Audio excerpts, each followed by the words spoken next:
This is Ted Kelly with another Ted's Hospitality Minute.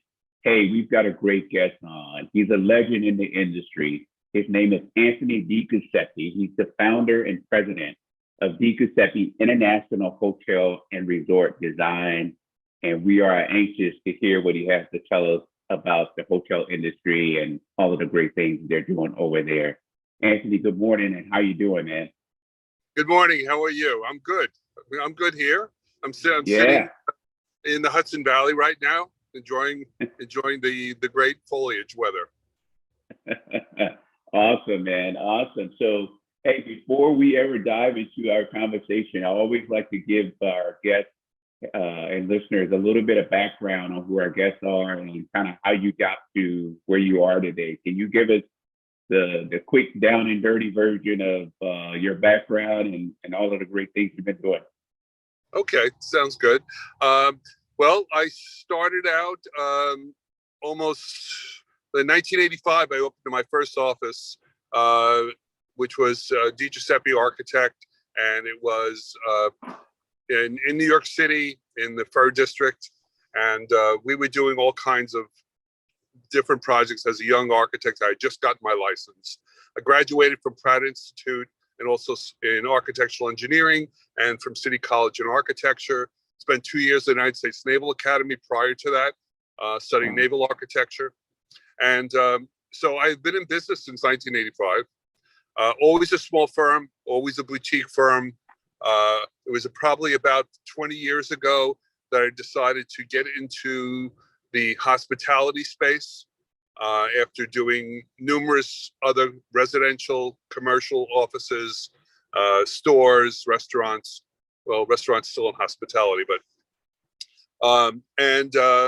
really concentrating on that and how to learn about who all the consultants are, because I was new to the hospitality arena.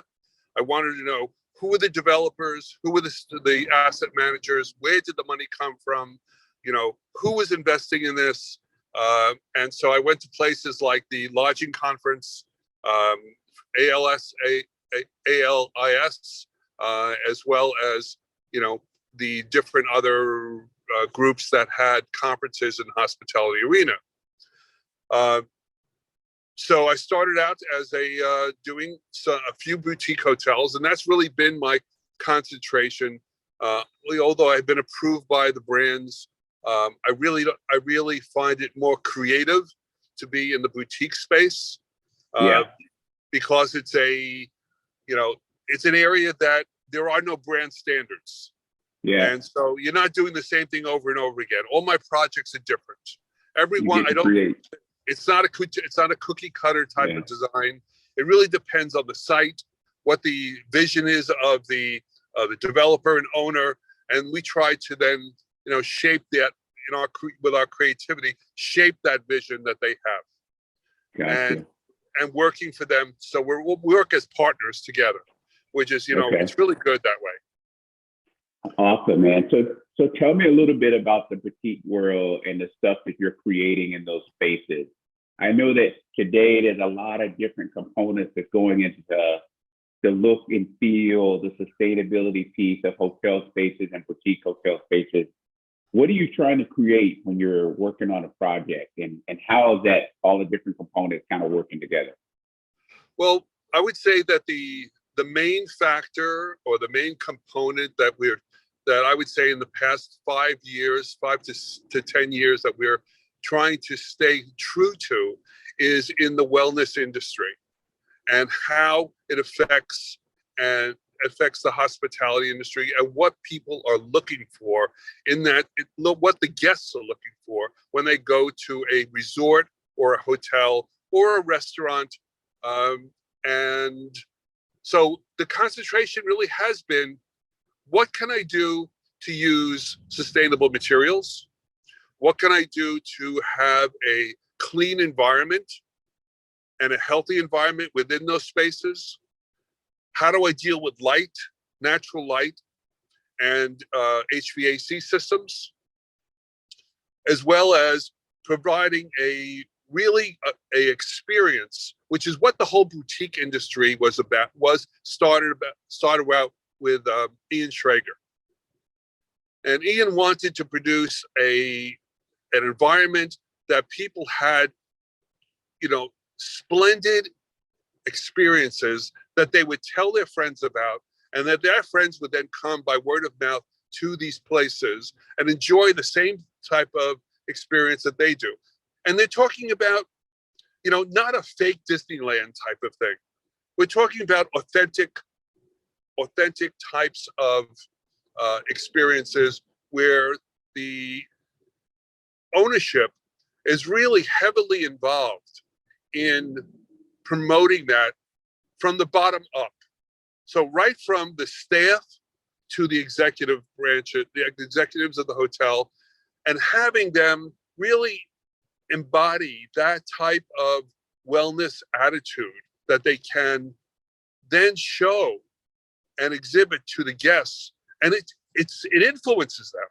They get that feeling as soon as you walk in on how friendly the people are, what kind of materials they're using. And so we've been doing that on a regular basis and trying to incorporate those type of indigenous materials and indigenous environment so that you go to, let's say you're going to the Hudson Valley. You want to experience that. You don't want to feel like you're in a branded hotel in Cincinnati that's the same thing as in Miami Beach or the same thing that's in New York. You want to feel that experience. And so, when you were up here in the Hudson Valley, it's the scenery, it's the wood, it's the trees, it's the plant life, it's the biophilia that you want to bring into a hotel. Yeah.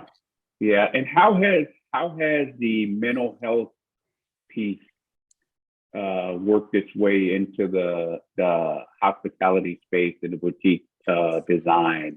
Is there a component of that that's being added to the mix as well? I think there is. I'm a member of the Global Wellness Institute, and I have been a delegate for the Global Wellness Summit for the past 12 to 15 years. The research that has gone on and the doctors that have come to those conferences to explain how spaces influence the way people feel and think. And so the mental aspects are something that really was not talked about too much initially about wellness. It was always about being healthy, but being healthy is not just physical, it's mental. And if you don't have a healthy mental aspect, then your physical aspects will decline. So how do people react to color? It's been well documented that certain colors inhibit people, certain colors tend to uplift people and put them in a better state of mind, and other colors are calming. So we try to use a lot of calming type of colors. So this way, someone who is staying at a hotel, they're staying in a room, they can feel calm with the spaces around them. And that affects them in how they experience the properties. Yeah. There was a time in the hospitality industry when things like that were probably factored out of designs because they were always trying to attach a hard dollar ROI to everything that they were doing in the hotel spaces, right? They had to get some type of return on it. But I'm glad to see that there is a trend away from that, and people realize that everything can't be necessarily associated with a hard dollar, return, but it's about the space themselves and people feeling good in the space. Is that a fair statement? I think it's a very fair statement. I think it's a statement that's been bandied around more and more at the conferences. I mean, BDNY is coming up this coming weekend. You're going to see a lot of talk about wellness and hospitality, and people who, some people are talking about it like it's brand new, but it hasn't been brand new. It really has been there for a long time. When I was in school, they talked about healthy environments, how buildings were sited to the sun, what their, how were they, where was the window fenestration, what was the effect of the side, and a lot of that went out the window for years with designers because they just wanted to do something pretty. They just wanted to do something that is that the brand wanted a certain way, and now it's coming back. I mean, and you're finding that there are people at Hyatt, Marriott, all of the Intercontinental, all of these brands now have a wellness officer, and that's amazing. Yeah, yeah. I mean, awesome. It didn't exist 10 years ago. Yeah, absolutely. Yeah. So what do you think the future looks like for the architecture industry and the hospitality world as they try to mesh all of these great components together, the wellness, the sustainability, the mental health pieces? What do you think the future looks like? I think we're coming to a point where everyone's talking about climate change and how we can affect climate change, being a net zero type of building, and that's going to be the future, as well as people going to start. I was seeing that that Philippe Starck was designing the interiors for a space station, and that would be a resort that would be out in space. Now, when that comes into play, you're definitely talking about the environment. Wow. Yeah. Because you're in a closed environment, so everything has to be healthy. It has to be the lighting has to be interesting. How do you deal with circadian rhythms in space? Yeah. When it's all artificial. So yeah, there's more and more research being done on how that can be incorporated into properties here and in outer space. Wow, awesome, man. Hey, Anthony, I appreciate you giving us a few minutes of your time. We've only got so much bandwidth, but you sound like you could keep educating us for a while. We'd be into the next week, probably listen to all the good stuff that you've done and you've seen and where stuff is going. But we appreciate you giving us a few minutes. Hey, if someone's wanting to learn more about your firm, maybe looking at, a project coming up and they need a great architect and a designer, how do they find you? Well, they can find me on my website, which is www.DiGuiseppe.com.